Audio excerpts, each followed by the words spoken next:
আল্লাহ তাআলা বলেন, যারা জাজ হবে, বিচারক হবে, তাদের যদি বাদী বিবাদীর কারো সাথে শত্রুতা থাকে, কারো সাথে যদি কোনো ধরনের রেষারেষি থাকে, আল্লাহ বলেন বিচার কার্য করতে যে ওই শত্রুতা রেষারেষির কারণে আদালতের বাইরে যে অবিচার করে বিচার করো না।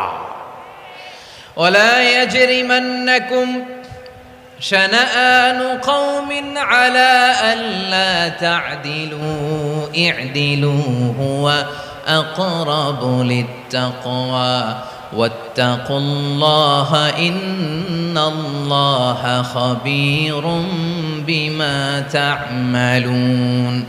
খবরদার কোন জাতির প্রতি, কোন গোষ্ঠীর প্রতি, কোন গোত্রের প্রতি আক্রোশ যেন তোমাদেরকে ন্যায় বিচার থেকে দূরে সরিয়ে না দেয়, বরং আমি আল্লাহর আদেশ হলো ই'দিলু, তোমরা আদল করো, ন্যায় বিচার করো, সুবিচার করো, সুশাসন প্রতিষ্ঠা করো।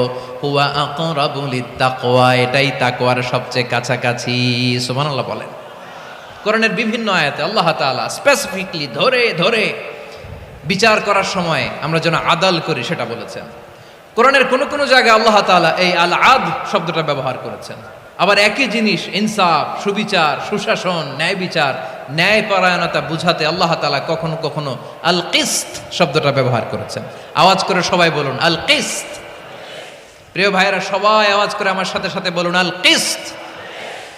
আল্লাহ তাআলা বলেন, ওয়া ইন হাকামতা ফাহকুম বাইনাহুম বিল কিসতি ইন্নাল্লাহা ইউহিব্বুল মুকসিতিন। যখন তুমি বিচার করবে, বিশ্বনবীকে উদ্দেশ্য করে অ্যাড্রেস করে বললেন, নবী হে, ইহুদিরা কোনো বিষয়ে মীমাংসার জন্য যদি আপনার দরবারে আসে, যদি বিচার করতে হয়, খবরদার অবিচার করবেন না। ফয়সালা যেটা করবেন কিসতের সাথে করবেন, ন্যায় পরায়ণতার সাথে করবেন, কারণ ইন্নাল্লাহা ইউহিব্বুল মুকসিতিন, নিশ্চয় আল্লাহ রাব্বুল ইজ্জাত ন্যায় পরায়ণশীলদেরকে বড্ড ভালোবাসেন। সুবহানাল্লাহ বলেন। ন্যায় পরায়ণ লোকদেরকে আল্লাহ তাআলা বড্ড ভালোবাসেন। অন্য আয়াতে আল্লাহ তাআলা বলছেন, وَنَضَعُ الْمَوَازِينَ الْقِسْطَ لِيَوْمِ الْقِيَامَةِ فَلَا تُظْلَمُ نَفْسٌ شَيْئًا। আমি কিয়ামতের দিন ন্যায় পরায়ণতার মানদণ্ড স্থাপন করব, যেটাকে আমরা মিজানের পাল্লা বলি। আল্লাহ বলেন, ন্যায় বিচারের মানদণ্ড কিয়ামতের ময়দানে আমি আল্লাহ স্থাপন করব। সেদিন কারো প্রতি বিন্দু পরিমাণ, এক চুল পরিমাণ অবিচার করা হবে না, কোনো অবিচার করা হবে না। সেদিন সুশাসন হবে, সুবিচার হবে, ন্যায় পরায়ণতার সাথে বিচার হবে। আওয়াজ করে পড়েন আল্লাহু আকবার। তাহলে প্রিয় ভাইরা, যে তিনটি বিষয়ে আল্লাহ তাআলা আমাদেরকে আদেশ দিয়েছেন, তার প্রথমটা হচ্ছে আদালত, ইনসাফ, সুবিচার, ন্যায় বিচার। এটা আমরা চাই কি চাই না? বিশ্বনবী ন্যায় বিচার, ন্যায় পরায়ণতা, সুশাসন প্রতিষ্ঠিত করেন কি করেন নাই? আপনারা বিশ্বনবীর সিরাত যারা পড়েছেন, আপনি দেখবেন বিশ্বনবীর সিরাতের পরতে পরতে, বাঁকে বাঁকে, সিরাতের বাঁকে বাঁকে এই আদালতের নমুনা মেলে। সুবহানাল্লাহ বলেন। ছোট্ট একটা নমুনা রাসূল সাল্লাল্লাহু আলাইহি ওয়াসাল্লামের আসসিরা আল আতরা থেকে ছোট্ট একটা নমুনা আপনাদের খেদমতে এখানে উপস্থাপন করি। বিশ্বনবী সাল্লাল্লাহু আলাইহি ওয়াসাল্লাম মক্কা বিজয় করলেন ৮ম হিজরিতে। মক্কা বিজয় শেষে তিনি কয়েক সপ্তাহ মক্কাতে অবস্থান করলেন। ইন দ্য মিন টাইম মক্কার একটা ভেরি প্রেস্টিজিয়াস এন্ড ডিগনিফাইড ফ্যামিলির নারী চুরিতে ধরা পড়ল। কিসে ধরা পড়ল? সবাই বলেন কিসে? আমাদের সমাজে আসেনি এটা? আছে? ছোট না বড়? হ্যাঁ, হিসাব করে শেষ করা যায় না। ৩.৫ লাখ কোটি টাকা নাই উন্নয়ন প্রকল্পের নামে। উন্নয়ন প্রকল্পের নামে ৩.৫ লাখ কোটি টাকা নাই। ৩.৫ লাখ কোটি টাকা লিখতে পারবেন আপনি? এক টানে লিখতে পারবেন? বুঝতেছেন কত বড় সংখ্যা? হ্যাঁ, বনু মাখজুমিয়া গোত্রের এক নারী মক্কায় চুরিতে ধরা পড়ল। বলেন তো, চুরি করলে বিধান কি? কি কাটতে হবে? চুরির বিধান হলো হাত কেটে দাও। তাও সেটা গোপনে নয়, প্রকাশ্যে জনসম্মুখে হাত কেটে দাও। বনু মাখজুমিয়া গোত্রের নারী যখন চুরিতে ধরা পড়লো, সাহাবারা চিন্তায় পড়ে গেলেন। সবেমাত্র মক্কার লোকেরা কালিমা পড়ে মুসলমান হয়েছে, ইসলামের আইন কানুন তেমন জানে না, ইসলামী শরিয়ার সাথে বেশি পরিচিত নয়। এখন যদি বিশ্বনবী চুরির যেই বিধান এটা যদি কায়েম করে হাত যদি কেটে দেয়, না জানি মক্কার লোকেরা আবার বিগড়ে যায়, না জানি মক্কার লোকেরা আবার মুরতাদ হয়ে যায়, না জানি মক্কার লোকেরা ইসলাম থেকে দূরে সরে যায়। চলো চলো সাহাবীরা মিলে পরামর্শ করলেন, চলো বিশ্বনবীর কাছে যে বলি, ও নবী, শুধু কেবলমাত্র একমাত্র এই নারীর জন্য চুরির হাত কাটার বিধানটা আপনি একটু থামিয়ে দেন। চুরির হাত কাটার যে বিধান এখানে একটু রহিত করে দেন, বাকিগুলা কইরেন, মদিনাতে যে চলবে, কিন্তু মক্কায় এবারের জন্য মাফ করে দেন। কিন্তু কে বলবে? এই যে পরামর্শ, সাজেশন, এটা কে দিবে বিশ্বনবীর কাছে? সাহাবারা চিন্তায় পড়ে গেলেন। আল্লাহর নবীর সামনে দাঁড়িয়ে আল্লাহর দেয়া হুদুদ, আল্লাহর দেয়া বিধান থামিয়ে দেওয়া, মাফ করে দেওয়া, এই কথা বিশ্বনবীর সামনে বলার সাহস তো কেউ রাখে না। কেউ কেউ বলল, বিশ্বনবীর পালক পুত্র যায়েদ বিন হারেসার সন্তান উসামারে বিশ্বনবী নাতির মতো আদর করে, বড্ড বেশি ভালোবাসে উসামারে। এজন্য সাহাবারা উসামাকে বলতো হিব্বু রাসূলিল্লাহ, বিশ্বনবীর ভালোবাসা। কি বলতো? সাহাবীরা বললেন, বিশ্বনবীর ভালোবাসা হিব্বু রাসূলিল্লাহ, উসামারে পাঠাও। উসামারে বিশ্বনবী নাতির মতো স্নেহ করে, মায়া করে, ভালোবাসে। আমরা পারবো না, উসামা পারবে। সবাই মিলে ফুসিয়ে ছোট্ট ওসামাকে রাজি করালো। ওসামা, এমন এমন কথা যে তুমি বিশ্বনবীর কাছে বলতে হবে, পারবা নাকি? ওসামা বলে, পারবো। সাইয়েদনা ওসামা রাদিয়াল্লাহু তাআলা আনহু তরুণ সাহাবী বিশ্বনবীর কাছে গেলেন, যে বললেন, নবী, বনু মাখজুমিয়া গোত্রের এক নারী চুরিতে ধরা পড়েছে, এবারের জন্য কি এই মহিলাটারে মাফ করে দিলে হয় না? এবারের জন্য একটু ক্ষমা করা যায় না নবী? বিশ্বনবী বলেন, আতাশফাউ ফি হাদ্দিম মিন হুদুদিল্লাহ, তোমার এত বড় সাহস উসামা, তুমি আল্লাহর হাত, আল্লাহর দেয়া বিধান, এটার ব্যাপারে সুপারিশ করতে এসেছো? তোমরা কি জানো তোমাদের আগে যত কওম, যত গোত্র, যত জনপদ ধ্বংস হয়েছে তার কারণ ছিল তাদের মধ্যে গরিবরা অন্যায় করলে তারা বিচার করত, আর ধনীরা অন্যায় করলে তারা মাফ করে দিত। খবরদার! ওয়া আইমুল্লাহ লাউ আন্না ফাতিমাতা বিনতি মুহাম্মাদিন সারাকাত লাকাতা মুহাম্মাদুন ইয়াদাহা। বিশ্বনবী বললেন, ওরে ওসামা, বানু মাখজুমিয়ার ওই প্রেস্টিজিয়াস এন্ড ডিগনিফাইড ফ্যামিলির মেয়ে তো দূর কি বাত, অনেক দূরের কথা। জেনে রেখো ওসামা, আমার কলিজার টুকরা, নয়নের পুটুলি ফাতেমাও যদি মক্কার জমিনে আজকে এই চুরির দায়ে ধরা পড়তো, আমি বিশ্বনবী মুহাম্মাদুর রাসূলুল্লাহ ধরে ফাতেমার ডান হাতটা কেটে দিতে এক বিলম্ব দেরি করতাম না। ইন্নাল্লাহা ইয়া'মুরু বিল আদল, আমাদেরকে জাস্টিস শিখায় পশ্চিমারা, আমাদেরকে ইনসাফ শিখায়, আমাদেরকে সুশাসন শিখায়। আর ইনসাফ, সুশাসন, ন্যায় বিচার, সুবিচার, জাস্টিস কারে বলে বিশ্বনবীর বায়োগ্রাফি থেকে জেনে নাও। এই ছিল বিশ্বনবী ইসলামের আদালতের নমুনা। আপনি যদি সাইয়েদনা ওমর ফারুকের জীবনের দিকে তাকান, এমন কঠোর, এমন বীর সেনানী ছিলেন। সাইয়েদনা ওমর ফারুক যদি রাস্তার এই মাথা দিয়ে হাঁটা শুরু করতেন, শয়তান ওমর ফারুককে দেখলে ওই রাস্তা রেখে দিয়ে অন্য রাস্তা দিয়ে হাঁটতো। সুবহানাল্লাহ। ওমর ফারুক রাদিয়াল্লাহু তাআলা আনহু কি পার্সোনালিটি ছিল, কি পার্সোনালিটি! আমাদের এলাকায় ছোট বাচ্চারা রাতে ভাত খেতে চায় না, আমার মেয়েটাও খেতে চায় না। এটা দিব, ওইটা দিব, আজকে মাহফিলে আসার সময় বলে দিছে লিস্ট করে এটা এটা আনতে হবে। তো ছোট্ট বাচ্চাদের অনেক বায়না থাকে, ওরা রাতে খেতে চায় না। তো মায়েরা বিভিন্ন ভয় দেখায়, এই বাঘ আসবে, বাঘ আসবে খাও, এই ভূত আসবে, ভূত আসবে খাও। আপনারা কি বলেন চট্টগ্রামে? কি আসবে? হ্যাঁ, ভূত, ভূত, ভূত আসবে, বাঘ আসবে, খাও খাও খাও, তাড়াতাড়ি খাও। তো বাচ্চারা এগুলো শুনে ভয়ে খেতে শুরু করে। মদিনার জমিনেও একই ঘটনা ঘটতো। মদিনার ছোট্ট ছোট্ট সোনামণিরা খেতে চাইতো না। তো মায়েরা বলতো, হা হুয়া ইয়াতি উমর, হা হুয়া ইয়াতি উমর, ওই যে উমর আসতেছে, উমর। ওমরে ফারুকের কথা শুনলে বাচ্চারা একেবারে ঠান্ডা। সুবহানাল্লাহ পড়বেন না?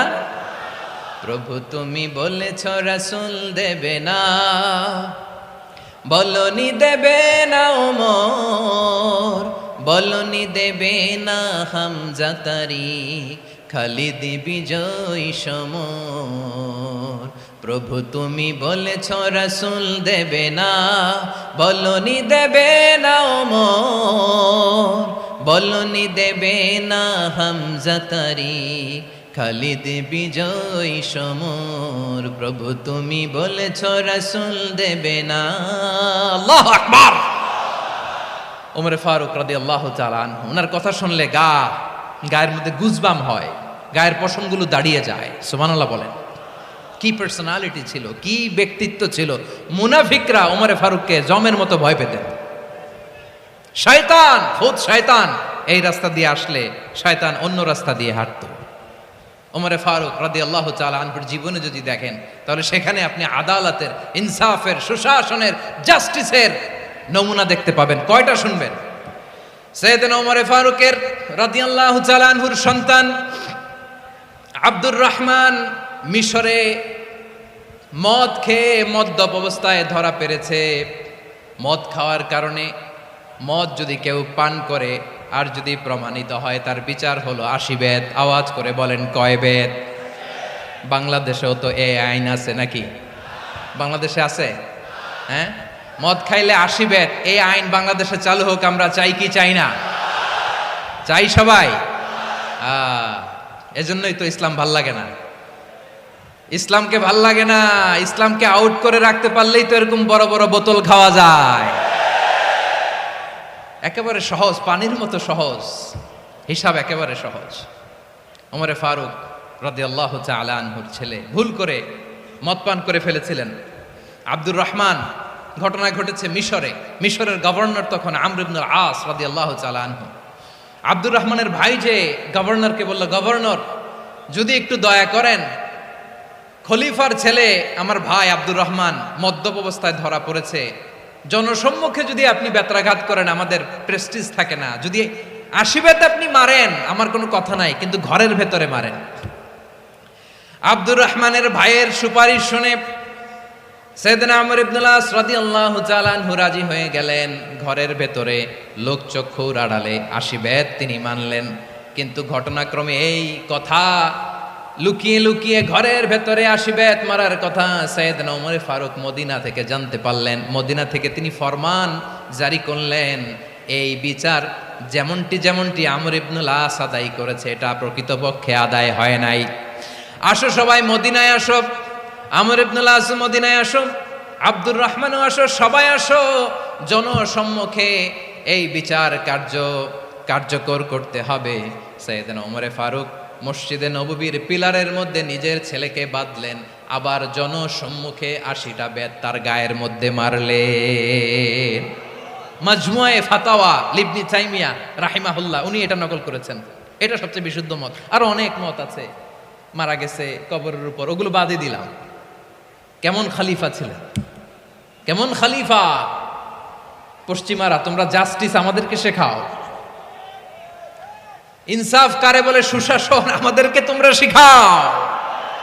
ওমরে ফারুক রাদিয়াল্লাহু তাআলা আনহু ওই বিচারকে তিনি ধর্তব্য মনে করেন নাই। মদিনাতে এনে আবার জনসম্মুখে আবার 80 বেত মেরেছেন। মিশরে ওমরে ফারুক রাদিয়াল্লাহু তাআলা আনহু আমর ইবনুল আসকে গভর্নর করে পাঠালেন। সেখানে আমর ইবনুল আসের ছেলে একটা প্রতিযোগিতায় রানার আপ হয়েছে। এক মিশরি সেখানে চ্যাম্পিয়ন হয়েছে। রানার আপ বুঝতে পেরেছেন তো? রানার আপ সেকেন্ড হয়েছে, এক মিশরি হয়েছে চ্যাম্পিয়ন প্রথম। কিন্তু গভর্নরের ছেলে ও জিততে পারে নাই। ও রাগে ওই মিশরির গায়ের মধ্যে কয়েকটা লাঠি দিয়ে বাড়ি মেরেছে। মিশরি যে মদিনাতে ওমরে ফারুকের কাছে বিচার দিলেন, আপনার গভর্নরের ছেলে অন্যায়ভাবে আমার গায়ে হাত তুলেছে। সাইয়েদনা ওমরে ফারুক আবার ফরমান জারি করলেন, আসো মদিনাতে আসো। মিশরীকে ডাকলেন। ওই মিশরের গভর্নর আমর ইবনুল আস রাদিয়াল্লাহু তাআলা আনহুকে ডাকলেন, তার ছেলেকেও ডাকলেন। সবাই বসে রইল। আমর ইবনুল আস রাদিয়াল্লাহু তাআলা আনহু মাথা নিচু করে বসে আছেন, লজ্জায় কাচুমাচু। হায় হায়, আজকে আমার ছেলের কারণে আমিরুল মুমিনিন খলিফাতুল মুসলিমিন ওমরে ফারুকের কাছে আমি জনসম্মুখে লজ্জিত হচ্ছি। সাইয়েদনা ওমরে ফারুক বললেন, এই নাও লাঠি। গভর্নরের ছেলে তোমার মাথার মধ্যে যতগুলো বাড়ি মেরেছে, আজকে জনসম্মুখে তুমি অতগুলা বাড়ি মারো। মিশরি বলে, থাক, আপনি যে ডেকে আনছেন সবার সামনে এটা বলছেন, এতেই আমি খুশি। আল্লাহু আকবার! আপনার মহানুভবতা দেখে আমি খুশি, আর অপমানের দরকার নাই। ওমরে ফারুক বলে, না, খবরদার এই কথা মিশরি তুমি বলো না, মারো, যতগুলা বাড়ি মেরেছে মারো। বাধ্য হয়ে মিশরি আমর ইবনুল আসের সামনে ওনার কলিজার টুকরা সন্তানের মাথার মধ্যে বাড়ি মারতে আরম্ভ করলেন। ঠিক যতগুলা বাড়ি গভর্নরের ছেলে আমর ইবনুল আসের ছেলে মিশরির গায়ে মেরেছিল, মাথায় মেরেছিল, মিশরি গুনে গুনে ততটা মারলেন। এই দৃশ্য দেখে ওমরে ফারুক রেগে মেগে আগুন, রাগের চোটে রাগ সামলাতে না পেরে আর নিজেকে সামলাতে না পেরে মিশরিরে বললেন, ছেলেরে মারা শেষ হয়ে গেলে এবার বাবার টাক মাথার মধ্যে কয়েকটা বাড়ি মার। রাগের চোটে, আউট অফ অ্যাঙ্গার, রাগের চোটে যে আমার পাঠানো গভর্নর আমর ইবনুল আস তার ছেলেকে কেন আদব তারবিয়া কেন শিক্ষা দিতে পারে না।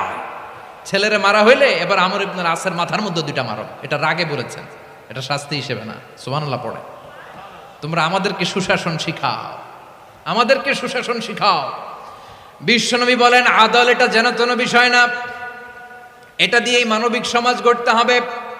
আল্লাহ তাআলা কিয়ামতের কঠিন ময়দানে যেদিন স্বামী স্ত্রীকে চিনবে না, স্ত্রী স্বামীকে দেখে পালিয়ে যাবে, বন্ধু বন্ধুরে চিনবে না, পীর সাহেব মুরিদরে চিনবে না, মুরিদ পীর সাহেবরে চিনবে না, দলের কর্মী তার নেতারে চিনবে না, নেতা তার কর্মীরে চিনবে না, বন্ধু বন্ধুরে দেখে পালাবে। এই কঠিন মুহূর্তে সূর্যটা মাথার কাছে চলে আসবে, জমিনটা তামার জমিন হবে। আজকের জমিনের মতো নয়, মানুষ ঘর্মাক্ত ক্লান্ত শ্রান্ত মাথার মগজগুলো কানের ছিদ্র আর নাকের ছিদ্র দিয়ে বেয়ে বেয়ে পড়বে। বিশ্বনবী ফরমান কিয়ামতের ওই কঠিন ময়দানে 7 শ্রেণীর ব্যক্তিকে রব্বুল আলামিন তার আরশের নিচে ছায়া দিবেন। তার মধ্যে প্রথম শ্রেণীর ব্যক্তি হলো ইমামুন আদিল। ইমামুন আদিল, ন্যায়পরায়ণ শাসক, যে ইনসাফের সাথে বিচার করে, যে জাস্টিস সমাজে সার্ভ করে, যে সুশাসন নিশ্চিত করে, ওই ইমামুন আদিল। আদিল শব্দটা বুঝছেন না? ইন্নাল্লাহা ইয়া'মুরু বিল আদল, পাইছেন? আদিল। 7 শ্রেণীর ব্যক্তিকে আল্লাহ তাআলা সুশীতল আরশের নিচে ছায়া দিবেন, যেদিন তার দেয়া ছায়া ছাড়া কোনো ছায়া থাকবে না। এর প্রথম হচ্ছে ইমামুন আদিল, ন্যায়পরায়ণ শাসক। চিল্লায় বলেন সুবহানাল্লাহ। আবার বিশ্বনবী বললেন ইন্নাল মুকসিতিনা ইনদাল্লাহি আলা মানাবির মিন নূর আন ইয়ামিনির রহমান। কিয়ামতের দিন যারা ন্যায়পরায়ণ হিসেবে আল্লাহর সামনে দাঁড়াবে, কিয়ামতের দিন রব্বুল আলামিন তার আরশের ডান দিকে ওই ন্যায়পরায়ণ লোকদের জন্য আরশের ডান দিকে একটা নূরের মিম্বারে তাদেরকে বসার সুযোগ করে দিবে। আল্লাহর আরশের ডান দিকে ন্যায়পরায়ণ লোকদের জন্য আল্লাহ তাআলা নূরের মিম্বার বানাবে। 4টেখানে কথা মনে করেছেন? আল আদাল, জাস্টিস। ইন্নাল্লাহা ইয়া'মুরু বিল আদল। আল্লাহ তাআলা এই আদালতের নির্দেশনা দেয়, সুবিচার, সুশাসন। প্রিয় ভাইয়েরা, এটা আমরা বাংলাদেশে চাই কি চাই না? এই যে অরাজকতা, এই যে অন্যায়, এই যে জুলুম, এই যে ইনকনসিস্টেন্সি সমাজের অসঙ্গতির প্রধান কারণ জাস্টিস নাই, সুবিচার নাই, সুশাসন নাই। শেষবারের মতো আওয়াজ করে বলেন তো, আমরা বাংলাদেশে আদল চাই কি চাই না? তাহলে প্রথম নির্দেশনা শেষ। আল্লাহ তাআলা তোমাদেরকে আদলের আদেশ দেন। এরপরে আল্লাহ বললেন আমি তোমাদেরকে ইহসানের আদেশ দেই। ইন্নাল্লাহা ইয়া'মুরু বিল আদলি ওয়াল ইহসান। আমি তোমাদেরকে যেমনি আদলের নির্দেশনা দেই, তেমনি ভাবে তোমাদেরকে ইহসানের নির্দেশনা দেই। ইহসান, আওয়াজ করে সবাই বলেন তো ইহসান। সবাই বলেননি, সবাই বললে এতটুকু আওয়াজ হবে আমি বিশ্বাস করি না। আওয়াজ করে বলুন আল ইহসান। ইহসান মানে কারো প্রতি সফট হার্টেড হওয়া, মহানুভব হওয়া, অনুগ্রহ পরায়ণ হওয়া, অনুগ্রহশীল হওয়া, একে অপরের প্রতি দয়াদ্র হওয়া। একে অপরের প্রতি দয়াদ্র অনুগ্রহশীল হওয়া ছাড়া মানবিক সমাজ কশিনকালেও গঠন করা সম্ভব না। প্রিয় ভাইয়েরা, সুন্দর আচরণ দিয়ে, ইহসান দিয়ে যা জয় করা যায়, নরম আচরণ দিয়ে যেটা অর্জন করা যায়, কঠোরতা দিয়ে সেটা পারা যায় না। বিষ্ণু ঈসা ইসলাম ইহসান দিয়ে, কোমল আচরণ দিয়ে, তার অনুগ্রহ দিয়ে তিনি অনেক কাফিরের হৃদয়কে জয় করে ফেলেছেন। সাইয়েদনা সুমামা ইবনে উসাল রাদিয়াল্লাহু তাআলা আনহুর কথা মনে পড়ে যায়। তিনি ছিলেন ইয়ামামার বাদশা। মদিনাতে বিশ্বনবীকে হত্যা করার নিয়তে এসেছিলেন, গোপনে গোপনে বিশ্বনবীকে হত্যা করে আবার ইয়ামামাতে তিনি ফিরে যাবেন। কিন্তু কি অবাক করা কাণ্ড, হত্যা করতে পারে নাই, সাহাবাদের হাতে তিনি ধরা পড়ে গেলেন। সাইয়েদনা সুমামা ইবনে উসাল রাদিয়াল্লাহু তাআলা আনহু হত্যার নিয়তে আসলেন, কিন্তু হত্যা করতে পারলেন না। সাহাবারা ওনাকে ধরে ফেললেন, ধরে মসজিদে নববীর পিলারের মধ্যে বেঁধে রাখলেন। সুমামা ইবনে উসাল, সিরাত থেকে শুনে, সিরাত থেকে শোনাচ্ছি, রাদিয়াল্লাহু তাআলা আনহু ইয়ামামার অধিপতি ছিলেন। ইয়ামামা বিশ্বনবীকে হত্যার জন্য আসছেন, ধরা পড়ে গেছেন, এখন মসজিদে নববীতে বেঁধে রাখছে, তার মানে বন্দী। এখন স্ট্যাটাস কি? বন্দী, ক্যাপটিভ। তো বিষ্ণু ইসলাম সাহাবাদেরকে বললেন তার খোঁজ খবর নিও, সুমামা ইবনে উসালের খোঁজ খবর নিও। সাহাবার বলেন, ইয়া রাসূলুল্লাহ, আপনাকে হত্যা করতে এসেছে, তার তো কঠিন ক্যাপিটাল পানিশমেন্ট হওয়া দরকার, কঠিন শাস্তি হওয়া দরকার। বিশ্বনবী বললেন, না, আমি যেটা জানি তোমরা সেটা জানো না, তোমরা সুমামার সাথে ভালো আচরণ করো। বিশ্বনবী সুমামার কাছে গেলেন। প্রথম দিন যে তিনি কালেমার দাওয়াত দিলেন, ইমানের দাওয়াত দিলেন, ইসলামের দাওয়াত দিলেন, রিসালাতের দাওয়াত দিলেন, আখিরাতের দাওয়াত দিলেন। পরের দিন যে বিশ্বনবী সালাতের দাওয়াত দিলেন, যাকাতের দাওয়াত দিলেন, ইসলাম কি, কিভাবে, কেমন করে পালন করতে হয় চমৎকার আর্টিকুলেট করতে শুরু করলেন। তন্ময় হয়ে সুমামা ইবনে উসাল রাদিয়াল্লাহু তাআলা আনহু বিশ্বনবীর কথাগুলো শুনতে আরম্ভ করলো। একদিন নয়, 2 দিন নয়, টানা 3 দিন বিশ্বনবী সুমামার কাছে ইসলামকে প্রেজেন্ট করেছেন, উপস্থাপন করেছেন। আওয়াজ করে বলেন, কয় দিন? 3 দিন। 3 দিন মসজিদে নববীতে বাঁধা। আর সাহাবীদেরকে বললেন তার খোঁজ খবর নিও, তোমরা যে রুটি বানাও এর মধ্যে সবচেয়ে ভালো আটার রুটিটা তারে দিও, সবচেয়ে রিফাইন্ড খেজুর, যেটা পিওর খেজুর, এটা তারে দিও। আর বিশ্বনবী নিজের উট থেকে দুধ দহন করে ওনার বাড়ির এক কর্মচারীকে বলেছেন, দুধ দহন করে সুমামার জন্য নিয়ে যেও। সুবহানাল্লাহ পড়বেন না? সবাই তো অবাক, ইয়ামামা থেকে আসছে নবীকে হত্যা করতে, বিশ্বনবী দেখে তারে জামাই আদর করে, তাকে মজার মজার খাবার দিও, দুধ দিও, আদর আপ্যায়ন করো। 1 দিন নয়, 2 দিন নয়, টানা 3 দিন বিশ্বনবী এভাবে সুমামার কাছে যেয়ে ইসলামকে প্রেজেন্ট করতে আরম্ভ করলেন, ইসলামকে উপস্থাপন করতে শুরু করলেন। আর তাকে চমৎকার এন্টারটেইনমেন্ট, আপ্যায়ন দিতে আরম্ভ করলেন। টানা 3 দিন যখন ইসলামের দ্য বিউটিজ অফ ইসলাম, ইসলামের সুমহান বাণী সুন্দর উপস্থাপন শেষ, তাকে আপ্যায়ন শেষ, বিশ্বনবী বললেন সাহাবাদেরকে, যাও এবার সুমামার হাতের পায়ের রশি দুটো খুলে দাও। সাহাবারা বললেন, ইয়া রাসূলুল্লাহ, কি বলেন আপনি? ও তো হত্যাকারী, সুযোগ পায় নাই, আপনারে মারতে পারে নাই, ছেড়ে দিলে আবার ও আপনার উপর তলোয়ার নিয়ে ঝাঁপিয়ে পড়বে। নবী, এই সিদ্ধান্ত আপনি নিতে যাবেন না। বিশ্বনবী বললেন, যেটা বলেছি সেটা করো, সুমামার রশিগুলো ছেড়ে দাও, সুমামার হাতে পায়ের রশিগুলো যে তোমরা খুলে দাও। সাহাবারা তর্ক জুড়ে দিলেন, লা ইয়া রাসূলুল্লাহ, এমনটা করবেন না, তো ভয়ঙ্কর ভয়ঙ্কর খুনি, কি জানি কি হয়ে যায়। বিশ্বনবী বললেন, না, তার হাতে পায়ের রশিগুলো খুলে দাও। সাহাবারা বিশ্বনবীর কথা মতো তার হাতে পায়ের রশিগুলো খুলে দিল। সুমামা মুহূর্তের মধ্যে মসজিদে নববী থেকে বের হয়ে ইয়ামামায় ফিরে না যে মসজিদে নববীর পাশে একটা খেজুর বাগান ছিল, সেখানে চলে গেলেন। সেখানে একটা ছোট্ট কুয়া ছিল, কুয়ার পানি দিয়ে তিনি গোসল করলেন। সুবহানাল্লাহ পড়েন।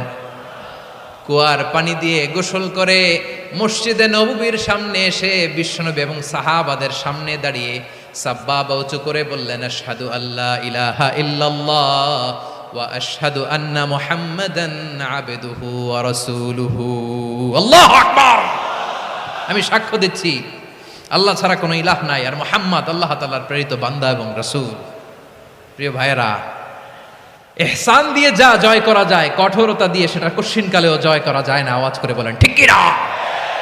এবার সুমামা দাঁড়িয়ে বলে, ওগো নবী, আমি তো কালিমা পড়ে মুসলমান হয়ে গেলাম, এবার শোনেন, এই মুহূর্তের আগে আপনার চেহারার চাইতে নিকৃষ্ট কোনো চেহারা আমার কাছে ছিল না, কিন্তু শাহাদা পাঠ করার পরে আপনার চেহারার চাইতে উত্তম শ্রেষ্ঠ কোনো চেহারা আমার কাছে আর নাই। ও নবী, আজকের দিনের আগে ইসলাম ধর্মের চেয়ে নিকৃষ্ট অপছন্দনীয় কোনো ধর্ম আমার কাছে ছিল না, কিন্তু এই মুহূর্ত থেকে ইসলামের চেয়ে সেরা শ্রেষ্ঠ পছন্দনীয় কোনো ধর্ম আমার কাছে নাই।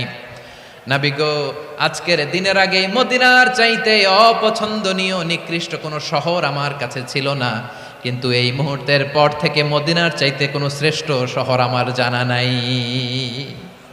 সে ছিল গমের বড় ডিলার, গম বেচত। কি বেচত? তার গম কিনে মক্কার লোকেরা রুটি খাইতো। সে ঘোষণা দিল, আজকে থেকে মক্কাবাসীদের জন্য সব গম আমি হারাম করে দিলাম, মক্কাবাসী এখন না খেয়ে মরে। সুবহানাল্লাহ পড়বেন না? মক্কাবাসী বিশ্বনবীর কাছে আসলেন, এসে বললেন, মুহাম্মদ, আমরা তো তোমার ভাই, তোমার চাচা, তোমার ভাতিজা, তোমার আত্মীয়, তুমি সুমামারে বলো সে যেন আবার গমের সাপ্লাই মক্কার জন্য অনুমতি দিয়ে দেয়। বিশ্বনবীর অনুমতি ক্রমে সুমামা আবার মক্কাতে গম পাঠাতে শুরু করলো। পড়েন সুবহানাল্লাহ। ইহসান, ইহসান দিয়ে আপনি যেটা জয় করতে পারবেন, you can win the heart of your enemies. ইহসান দিয়ে আপনি আপনার শত্রুর হৃদয়কে জয় করতে পারবেন। আওয়াজ করে বলেন ঠিক কিনা? এজন্য আল্লাহ বললেন, ওয়া আনফিকু ফি সাবিলিল্লাহি ওয়া লা তুলকু বিআইদিকুম ইলাত তাহলুকা ওয়া আহসিনু ইন্নাল্লাহা ইউহিব্বুল মুহসিনিন। তোমরা আল্লাহর রাস্তায় দান করবে আর নিজেরা নিজেদেরকে ধ্বংসের হাতে ঠেলে দিও না। তোমরা একে অপরের প্রতি ইহসান করবে, কারণ ইহসানকারীদেরকে আল্লাহ বড্ড ভালোবাসেন। সুবহানাল্লাহ পড়েন। আবার সূরা রহমানে আল্লাহ বললেন, হাল জাযাউল ইহসানি ইল্লাল ইহসান ফাবিআইয়ি আলা, সবাই পড়েন, ফাবিআইয়ি আলাই রাব্বিকুমা তুকাযযিবান। ইহসানের প্রতিদান হিসেবে ইহসানি হয়। বিশ্বনবী সুমামার প্রতি যেমন ইহসান করেছেন, সুমামাও ঠিক তেমন ইহসান ফিরিয়ে দিয়েছে। ঠিক কিনা বলেন? তাহলে এক নম্বরে হচ্ছে আদ, ন্যায় বিচার। দুই নম্বরে সবাই বলেন ইহসান, সদাচরণ। ইহসান দুই ধরনের প্রিয় ভাইরা, ইহসান ফিল ইবাদা, ইহসান ফিল মুআমালা। ইহসান ফিল ইবাদা হচ্ছে একাগ্র অনুভবে ইবাদতে ডুব দেওয়া, এর নাম ইবাদতের ইহসান। সুবহানাল্লাহ পড়ে।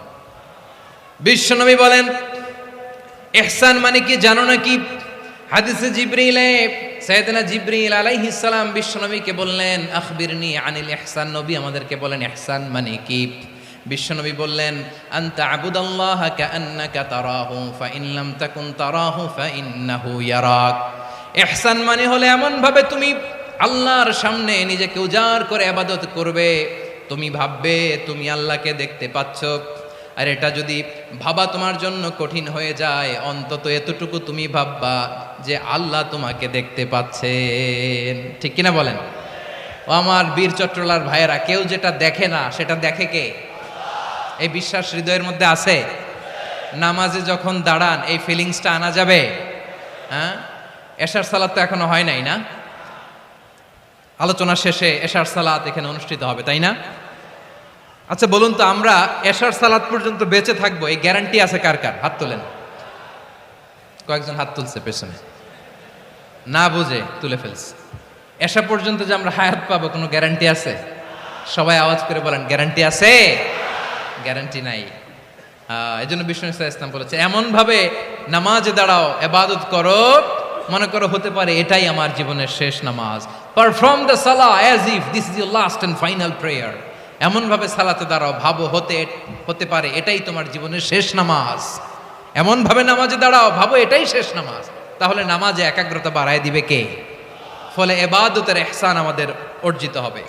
আর মুআমালাতে ইহসান হলো, বিশ্বনবী বলেন, ইন্নাল্লাহা তাবারাকা ওয়া তাআলা কাতাবাল ইহসানা আলা কুল্লি শাই ফাইদা কাতালতুম ফাআহসিনুল কিতলা ওয়া ইযা যাবাহতুম ফাআহসিনুয যাবহা ওয়ালিউহিদ্দা আহাদুকুম শাফরাতাহু ওয়ালিউরিহ যাবিহাতাহু। ইহসান দুই ধরনের।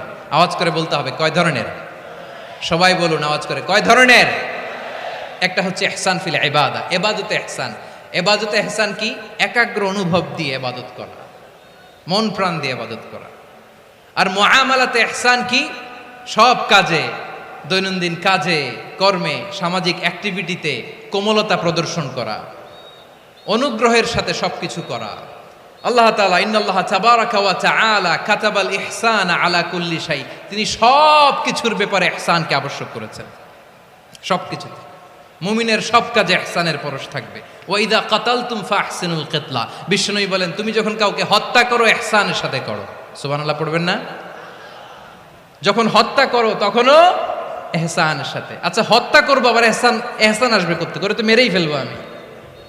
আল্লাহ, ও ভাই একজন খুন করেছে, খুনি রাষ্ট্রীয় আইনে তার শাস্তি হয়েছে ডেথ পেনাল্টি, মৃত্যুদণ্ড। এখন মৃত্যুদণ্ড দেখে আপনি যেমনি মন চায় তেমনি মারবেন লোকটারে? ওর নাক কেটে ফেলতে পারবেন? ওর কান কাটতে পারবেন? ওর চোখ উপড়ে ফেলতে পারবেন আপনি? যেমন মন চায় তার অঙ্গহানি করা যাবে না। ইহসানের সাথে তাকে হত্যা করো। সুবহানাল্লাহ, this is Islam, this is the true essence of Islam. ওয়াইদা যাবাহতুম ফাহসিনু যাবহা, যখন জবাই করবে তখনও ইহসানের সাথে জবাই করো। করব জবাই, ওইখানেও নাকি ইহসান।